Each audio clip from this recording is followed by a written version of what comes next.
Welcome to the Good Growing Podcast. I am Chris Enroth, horticulture educator with University of Illinois Extension, coming at you from Macomb, Illinois, and we have got a great show for you today. It is an old-fashioned question and answer show. The questions are coming in this spring to our extension offices, and we are going to share what some of those are and what our responses have been.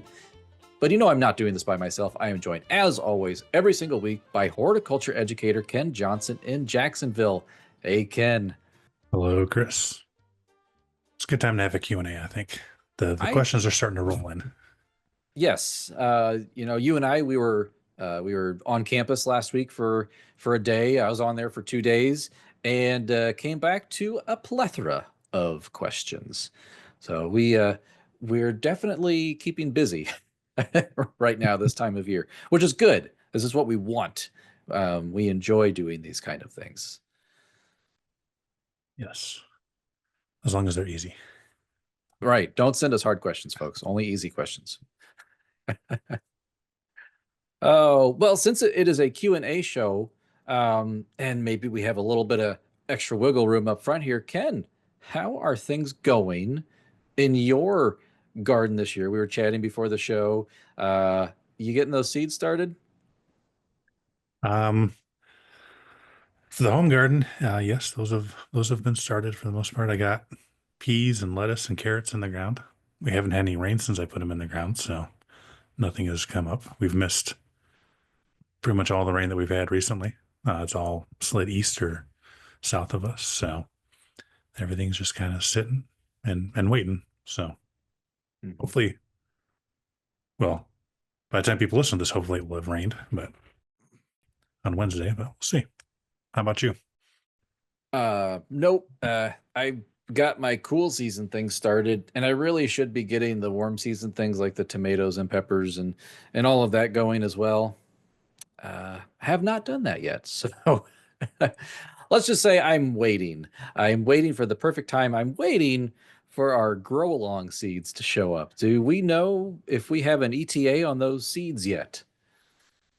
Yes, by the time people are listening to this, they should be in the mail. I think they're going out today, Tuesday. Don't hold me to that.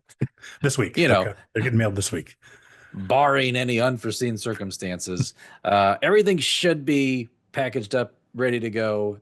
So if you did sign up for our Good Growing Grow Along, start checking that mailbox after you hear this show on the end of this week, Friday. And then it's off to the races. It's time to get things going because we do have a few of those species that you can start indoors. Or probably should in the case of tomatoes. Yes. Yeah. Especially, the black crim tomato. That's a lot of people signed up to grow. Definitely. But we still have ample time to get those started. So you're not in trouble yet. I guess it's just the warm weather that's tricking me a little bit into thinking I'm behind. Let's say that I'm waiting for the good grow along seeds, and I'm being tricked by our warm daytime temperatures here on April 1st, April Fool's Day of all days. So what are we on our third or fourth fall spring by now? I think so. Yes, that's a tricky one. Hey, Ken, I'm kind of upset that you don't remember, but we have an anniversary this week. Do you remember? No. It's 5 years we've been doing this podcast. 5? Really? 5 years. Man. Happy anniversary. Yes, I looked at the recording folder from 2020. And then you were helping me out a little bit before this when I tried to get this thing going. So, but yeah, we've been doing this for a while. We accidentally hit like 200 plus episodes and didn't even realize it a little while ago. So yeah, I guess just a special thanks to all of our listeners, all our viewers on YouTube for hanging out with us for these last few years. Yes, thank you. It's nice to know people are listening and we're not just sending this out into the void, and that's that. So yes, thank you for listening. Yes, thank you. And I love talking to Ken every week, so we'd still be sending this out into the void, but maybe we would put less effort into editing or something. I don't know. We can justify doing it. We can. So thank you, everybody. All right. Well, Ken, I guess we do have several questions that have come into to your office, to my office. Um, and so I guess we'll go ahead and get started. I will go ahead and kick this one off since this first one came into your office. Um, and it is, I have a patch of, oh, I have a bare patch of ground. When should I plant grass seed? So the ideal time is going to be that mid-August to mid-September. I doubt people want to wait that long. So we can't put grass seed down in the spring. Usually we're kind of getting towards the tail end of when we'd want to do that. Typically late March to mid-April is really a time frame we want to do that. That's going to give the grass time to establish roots before it gets hot. Like, because we're, I don't know, for the most part in Illinois, we're growing cool season grass. So when it gets hot, they start slowing down, um, and that's going to stress them out if they're planted. Um, the longer you wait, the more stress they're going to get, and less likely they are to get established and survive through that summer. So if you can't get it done here relatively soon, you can do sod. Those plants are already growing. You could put that down, I guess, any time of the year, really, as long as it's warm enough. Um, you have to water it quite a bit, especially as it gets hotter, until it can get established. But that would be, I guess, option B if you can't get the seed done relatively soon. Look at sod. Mhm. I often tell folks that spring is for sod and late summer, early fall is for seed, just in terms of effectiveness or success rate of establishment. So if you are seeding in the spring, there are some species you can look at, like tall fescue or a turf type. Tall fescue is one of those that doesn't have good winter hardiness. So when you plant it in the fall, the young um, grass seedlings from turf type tall fescue, they can't get winter kill.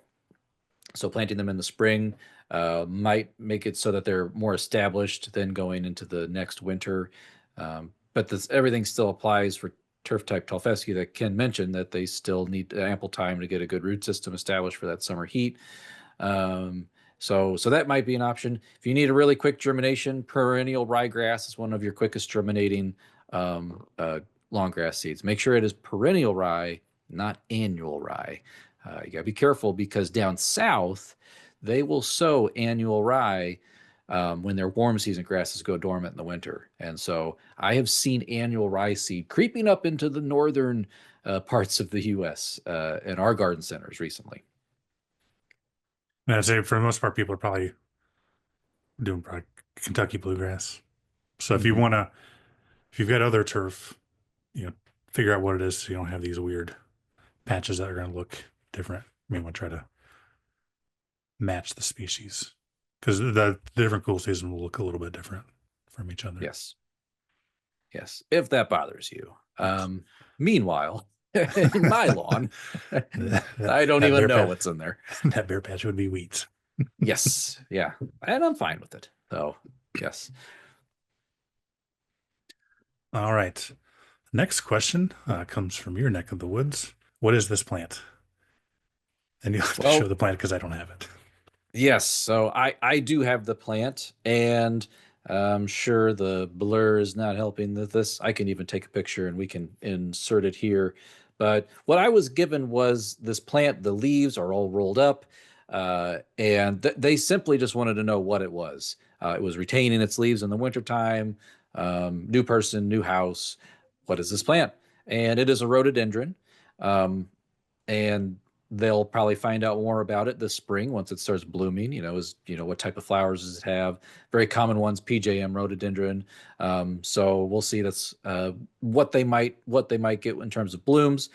But as Ken and I were looking at this before we started recording, we noticed that the stippling on these leaves look a lot like spider mite damage. Now, spider mites, they can be a common pest of rhododendrons. I have seen spider mite damage on rhododendron before, but it's winter time, or there's no webbing, there's no evidence or sign of spider mites. But what there is on the underside, there are these fecal spots, these kind of tarry-like substances. They rub off the bottom of the leaf, And this looks very similar to rhododendron lace bug.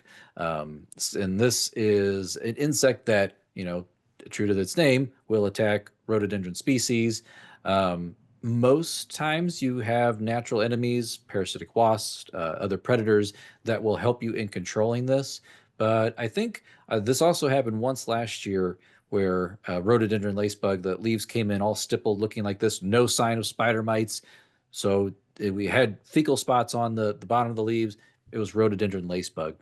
And again, most time natural enemies will take care of it. If they are not doing that, then you can do something like soaps or oil, horticultural sprays. You do have to get good coverage of the plant in order to kill the lace bug, but they are not going to kill the eggs on there. And the eggs are usually laid along the bottom mid vein of the leaf. And so sometimes a systemic insecticide can be applied, like the active ingredient imidacloprid can be used. Um, but otherwise, yeah. As far as we know, I mean, the lace bug damage can be causing these rolled leaves, but I think the leaves are all rolled up because this has been sitting on my desk for like 5 days.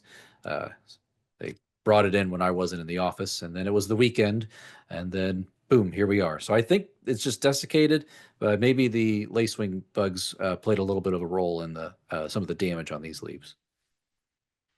Yeah, and if you're doing the sprays, usually those lace bugs are on the underside of leaves, which can make getting good coverage and contact with them rather difficult. And I get lace bugs on my Baptisia every year, so I can pop in a picture here if you're not sure of what lace bugs look like. They're the wings are, you get a lot of veins that look lacy. That's the name. Mhm. They're kind of cool looking as long as you don't mind them eating your plants.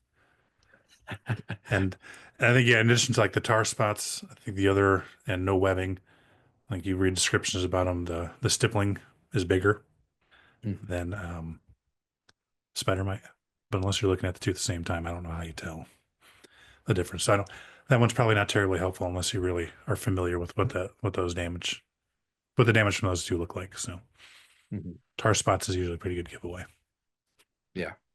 I think that's definitely helpful. I also have two spotted spider mites on my angel's trumpet at home. So even though it's two different plants, I'm not really seeing as much stippling because I'm actively trying to control those spider mites.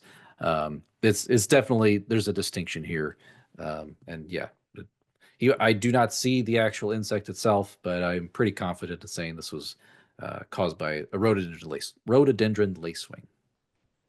Lace bug. Lace bug, lace bug, lace wing. We those are good guys, right? We don't want to do anything with those guys. Lace bug. There we go. All right. Well, our next question is from Ken's neck of the woods about African violets. Oh, I'm scared of these questions because people are kind of touchy about their African violet. So this one is my African violet has mealy bugs. How do I get rid of them? Yeah, so a little bit of this will depend on the amount or how big the infestation is and how important that plant is to you. So if you've got a smaller infestation, you can take something like a cotton swab, um, some alcohol, dip it in there, and just wipe them off. And do that, several times. Keep up with it, and usually you can get rid of the population fairly easily that way. You got a bigger population, you can look at insecticides, like horticultural soaps, or something like that, or pyrethrins are going to be some of your less toxic type stuff. You could do a systemic, like again, like a midicloprid, take that up. The insects will feed on it because mealybugs have this waxy kind of coating on them, which can make it difficult to manage them with contact insecticides. So the systemic could be an option. But if you have a really bad infestation and there's no sentimental value attached to that plant, a lot of times you're just better off getting rid of it and starting over. And it could probably be cheaper in the long run to just buy a new plant instead of trying to treat it and all that. But if you've got some kind of sentimental attachment to it, you can try that. Maybe take some cuttings of it, make sure they're clean before you try to root it, and propagate that plant. So at least you have that. Maybe not the original plant, but you've got that plant still. Hmm. You know, if I can limp my angel's trumpet, because this is the third winter now I've overwintered it. Each time it has spider mites. If I can get it to spring when I can get this thing outside, usually once it's outside, it's fine. There's probably natural predators that help to keep things under control. Natural rainfall helps wash off some of the spider mites that my angel's trumpet has on it. So a lot of times it's just me trying to limp my infested plants to spring when I can get them back outside. And then they're like, "Oh, we got it from here." And hope it doesn't spread to everything else. Yes, yes. In the meantime, all my other vegetable seedlings and starts, all my ginger and stuff that I got down there. Oh my gosh. Yes. And those are the things like making sure if you're using a systemic on your house plants, we're wanting to avoid using those on our edible food crops, right? Ken, or unless it's labeled for that. Yeah, and I'm not sure how many are actually going to be labeled for use on food crops. So yeah, read that label as always. They'll tell you what Yes. to do, how much to put on there, how often to do it. Mhm. All right. So next one, online and in the community, I hear about the Bradford pear being an invasive species. It looks like it is still sold and not considered a noxious weed in Illinois. Is there work you are doing to try to stop it from being sold? Chris Enroth. Well, Ken, I nothing that me or you can really do to prevent its sale. Um, though, as Illinois Extension, we are state employees. We are not allowed to lobby or do anything like that to influence policy per se, but we are here to educate and to inform people. So, are we actively doing anything to prevent its sale? No. But what we are doing is we are educating people that indeed we are seeing the Bradford pear, also known as calorie pear, commonly known also as ornamental pear, this grouping of ornamental trees that we see outside, um, that they are escaping cultivation from people's landscapes into natural areas. Um, and so, what do we term these? Species of concern. Yeah. Uh, so it's not technically a listed invasive species. And once you are a listed invasive species, that then prohibits the sale of that particular plant species in that state. There are other states around Illinois that have already listed Bradford pear as an invasive species. I'm pretty sure Missouri has.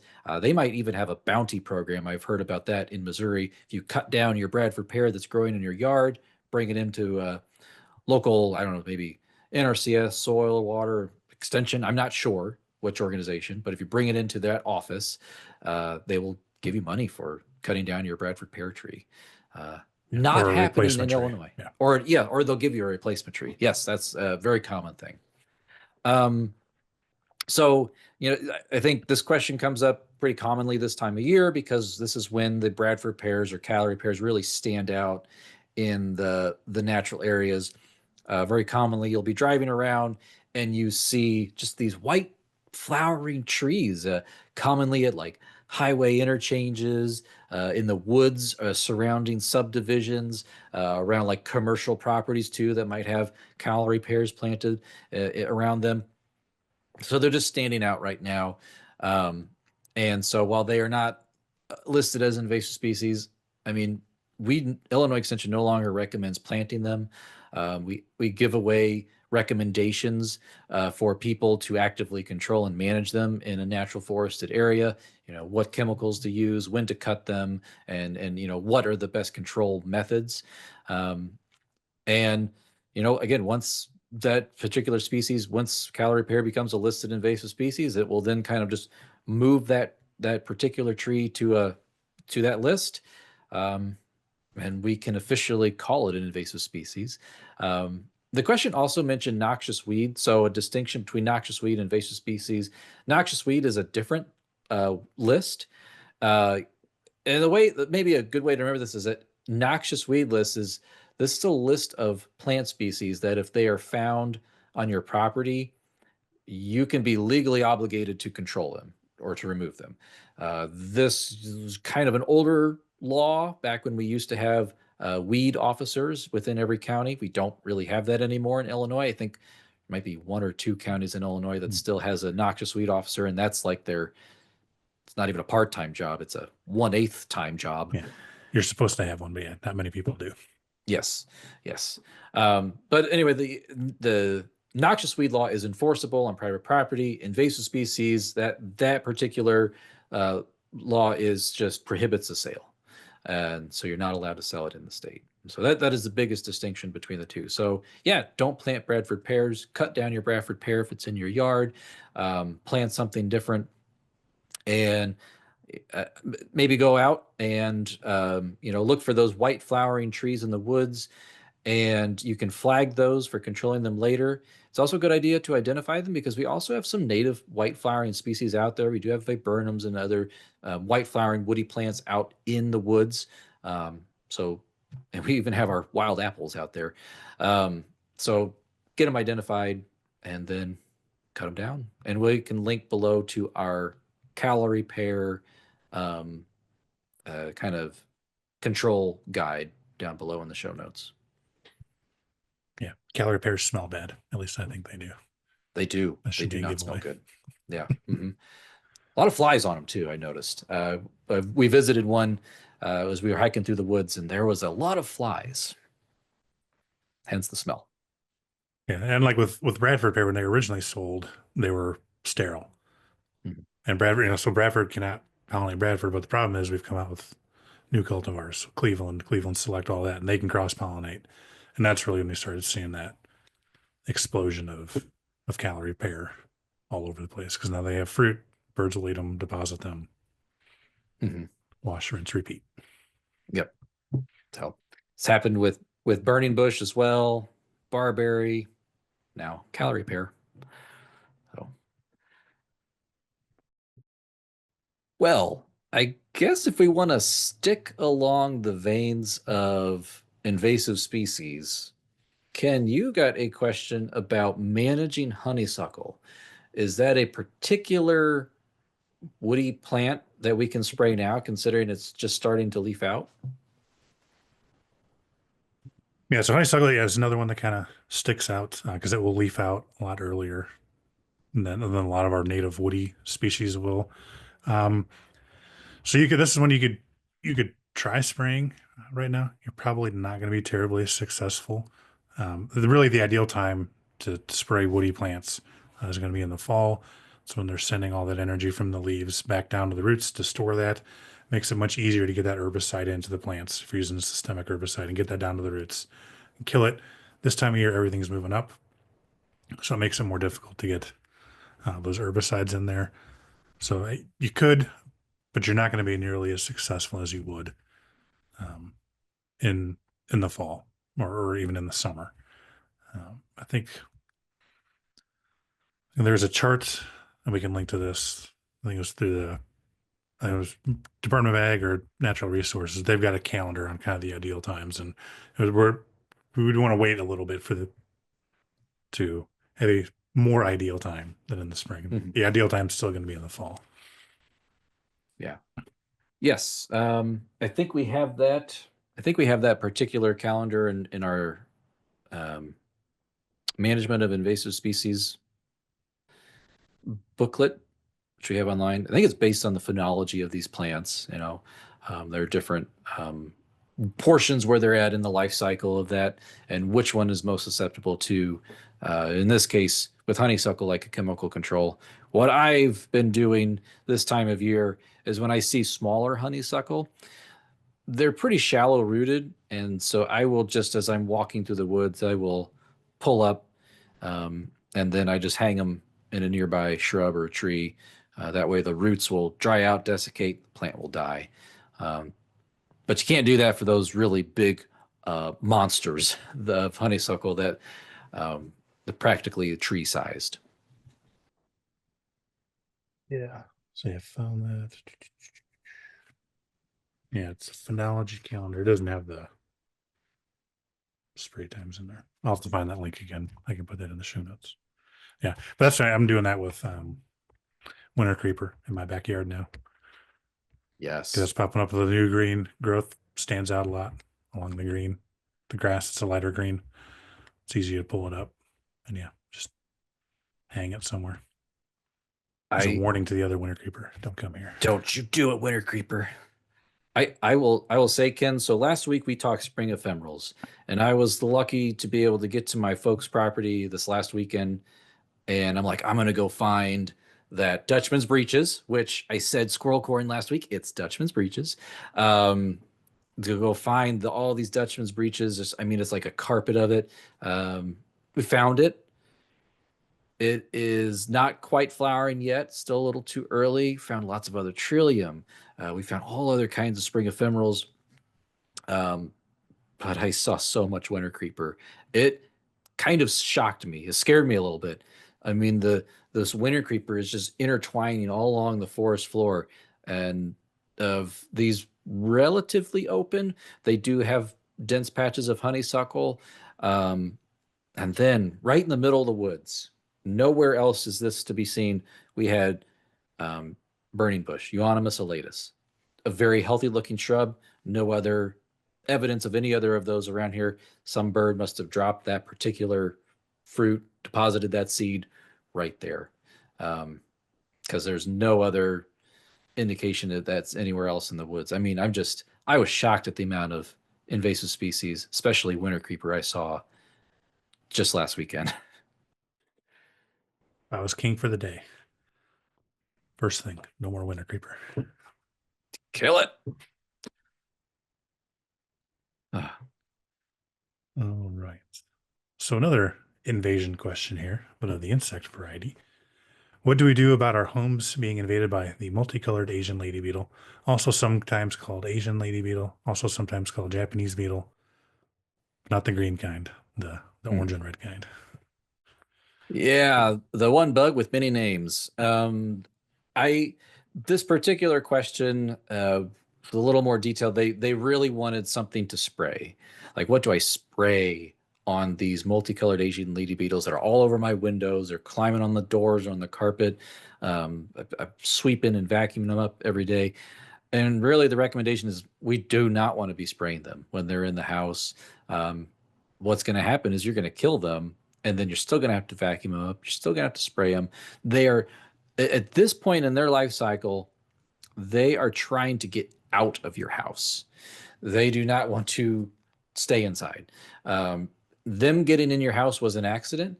They found ways into your wall voids, into your attic, your ceiling.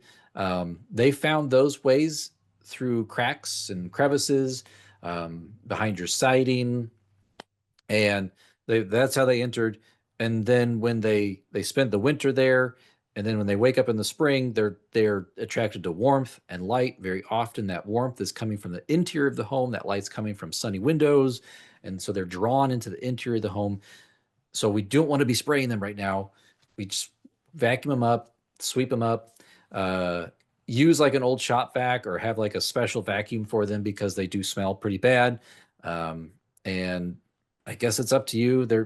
They are not a non-native species. They're not protected in any way. So you could take that shop vac and keep it sealed up, throw it in the garage, or just take it outside, open it up, and let them fly away. Um, they're trying to get outside the house. They're not necessarily breeding or mating right now to lay eggs in your house. Um, your house is not hospitable to them. It's too dry. There's nothing to eat, and they're just trying to get out.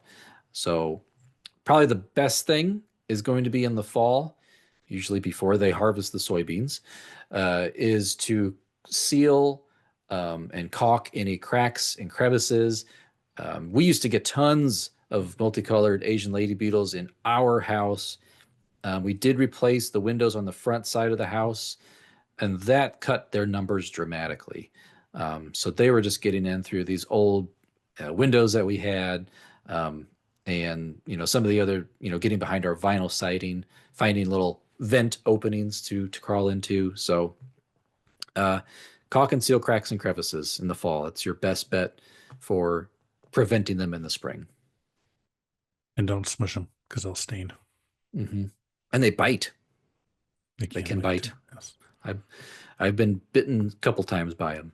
So, and if feel like you're living in a dirty, infested house full of multicolored Asian lady beetles, you are not alone. And this is normal. This is natural for these particular insects. There's nothing wrong with your house or your lifestyle. So, um, yeah. This this individual is also worried that people would think that they had a dirty house. No, this is not the case. Yep. Just want somewhere to spend the winter. Hmm. And you've got a Yes, nice house. it's better than a cave. All right, Ken. Well, this next question is about fruit trees. Let me add. So, Ken came to our Gardener's Day in Macomb, and he talked about fruit tree basics. Someone did come up to me later, and they said, "I thought I wanted fruit trees, and then I went to Ken's class." I just got to add that in here today, Ken, um, which means Ken did a really good job because fruit trees are a lot of work. And so, but anyway, let's get to this question. But kudos to Ken for teaching people like it's not planted and you get perfect apples every year. So anyway, Ken, your question is, how much fertilizer should I put on my fruit trees? So we'll do this from the, I guess, the backyard perspective here. I'd say in our typical nice black Illinois soil, probably don't need to. We probably have enough nutrients in the soil where that's, for the most part, that's probably not something you're going to need to do. Now you can help determine if you need to add or do some fertilization. You can look at the average shoot growth or that new growth the tree is putting out every year. So for something like a non-bearing tree, so stuff that's not producing fruit, apples, we're looking at 10 to 20 inches of new growth a year. Peaches, 10 to 24 inches of growth. Once they start bearing or producing fruit, that growth is going to slow down because they're going to start putting some of that energy into fruit and seed production. So for bearing trees, looking at 4 to 8 inches of new growth. For apples, maybe a little bit more. Peach nectarine, apricots, that type of stuff, stone fruits, 8 to 15 inches of growth. So if you're hitting that, that means that's showing you've got plenty of nitrogen stuff in the soil. You don't need to worry about fertilizing. If you're not getting that kind of growth, then you could potentially look at putting some fertilizer down. And with this, a lot of times people are just going to put down a balanced, like a 10-10-10, something like that. Ideally, we're doing this in early spring around bud break. So depending on where you're at in the state, we may be a little past that, but you could still get away with doing it. And we're going to do 1/10 of a pound of actual nitrogen per year of age of plant. So if you've got a 4-year-old plant and so you're going to want 4/10 or 2/5 of a pound of nitrogen. You're going to have 4 pounds of that 10-10-10 that you're going to put down up to a 1 pound of nitrogen, actual nitrogen. So it's a 10-year-old tree, you would do a 1 pound of actual N. So there's a little bit of math involved there, but we're not necessarily putting down a tremendous amount for these. But again, for the most part, we probably don't need to do that in Illinois. If we did, Ken, you've already convinced me I don't want to do fruit trees based on calculating fertilizer like that. So yeah, you've already scared me away, even though I don't think we don't need it for Illinois soils necessarily, but do a soil test or a tissue test. Yeah, Do both. tissue test would be better. Yeah. And we won't do this in the spring. If we do this in the summer or the fall, that could stimulate new growth on the plant that's not going to harden off in the winter, and we're going to get winter kill on there. So this is a spring. We don't want to put it on later in the year because that can cause problems for winter hardiness. Right. All right. Well, So one more. You want me to do this one more question. I'll ask you, Ken. This is your question. These are your insects. You've adopted all of them, all the trillions of them around the country. Um, so yeah, if folks are curious, last year we did tons of shows about cicadas. It was the year of the cicada here in Illinois. But their effects are being felt even beyond 2024. So Ken, will cicadas affect my trees this year? Is there anything we need to worry about? No, we shouldn't have to worry about anything. So in last fall or in last summer, people probably had flagging in their trees. So when the cicadas are going in, laying their eggs or slicing open the twigs of the branches with their ovipositor, it can cause some damage that may break. So you get all these dead spots in the trees with those branches or twigs have broken. Plants will have recovered. They'll send out new shoots off of that. You may have stuff. You'll see the scars on those trees or those branches for probably a couple of years until those are fully healed over. But you should, if you do have them, you should see some indication that those plants are starting to heal that, seal that over, and stuff. So, as far as that, with all the wind we've had, I would think if any branches are compromised because of that egg laying, they probably would have broken by now. Just at least here in Jacksonville, it's been ridiculously windy. I think it has been in a lot of the state. Yes. So as far as egg laying, it should be done. And obviously, if you had a small tree and they laid it in the trunk and that killed the top part, maybe you'll get some growth from the bottom. But if you don't get anything, the tree's probably dead. As far as we get a lot of questions about, they laying their eggs in the trees, nymphs fall to the ground, they start feeding on the roots. Is that going to hurt stuff? Now, you remember they're in the ground for 13 or 17 years. So while they're feeding, they're not necessarily removing a whole lot of nutrients. And we had billions or trillions of them coming out last year, and they were all feeding on those tree roots and stuff. So those trees survived just fine. They'll survive the feeding this time around too. Definitely. Yeah. Oh, missed those cicadas already.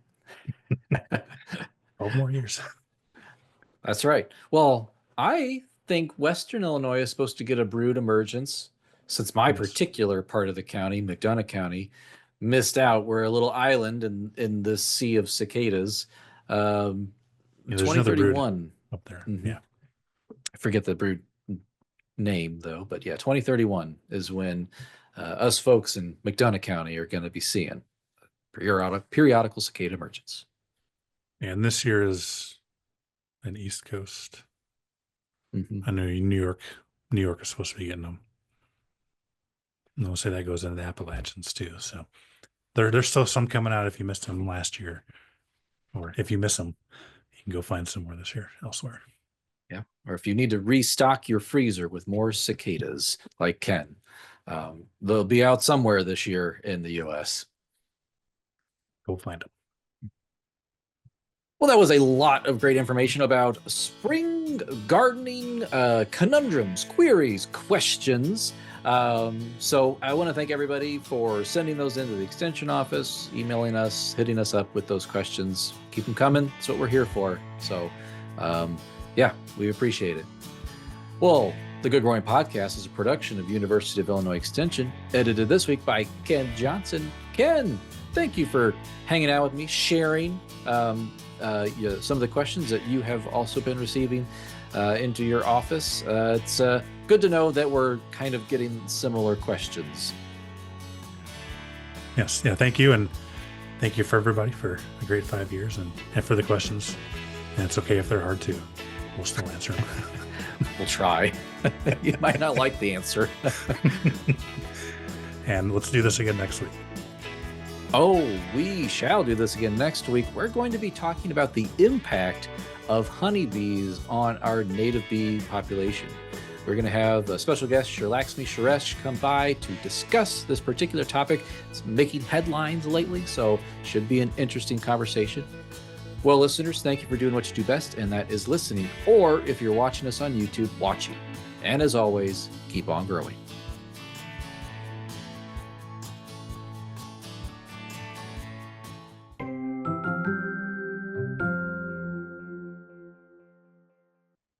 Sound better now? Less echoey? Hopefully. Maybe. Possibly. Yes. Yes.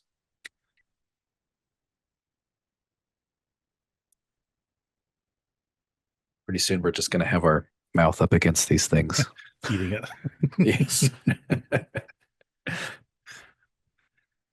Got my beard hair caught in my microphone. Fade to black.